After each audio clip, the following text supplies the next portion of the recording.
حضرت عبداللہ بن عباس رضی اللہ تعالیٰ عنہ سے مروی ہے کہ رسول اللہ صلی اللہ علیہ وسلم نے فرمایا، طہروا ہذہ الاجساد، تم اپنے ان جسموں کو پاک رکھا کرو، طہرکم اللہ، اللہ تمہیں پاک فرما دے گا۔ کیا مطلب اللہ تعالیٰ تمہیں پاک فرما دے گا؟ یعنی تمہیں گناہوں سے پاک کر دے گا، تمہارے گناہ معاف فرما دے گا، کیونکہ جو بھی بندہ پاکیزہ حالت میں رات بسر کرتا ہے، باوضو ہو کر سوتا ہے، تو اس کے شعار میں ایک فرشتہ رات گزارتا ہے، اور رات کی کسی بھی گھڑی میں بندہ کروٹ بدلتا ہے تو وہ فرشتہ اس کے لیے دعا کرتا ہے۔ کس کے لیے؟ وضو کر کے سونے والے کے لیے۔ کیا دعا کرتا ہے؟ کیا کہتا ہے؟ اللہم اغفر لی عبدی کا، اے اللہ اپنے بندے کو بخش دے، فإنہ بات طہرا، کیونکہ اس نے پاکیزہ حالت میں رات گزاری ہے۔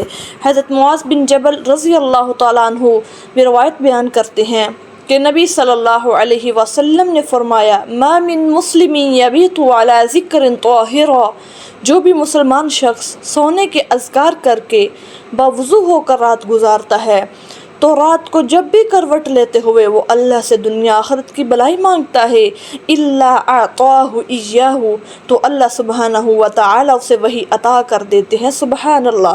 اب ہم میں سے جو بھی یہ پسند کرے کہ فرشتہ ساری رات میرے لیے بخشش کی دعا کرتا رہے اور اللہ تعالیٰ میری دعا کو قبول بھی فرما لے، تو وہ یاد سے فکر سے وضو کر کے بستر پر آئے۔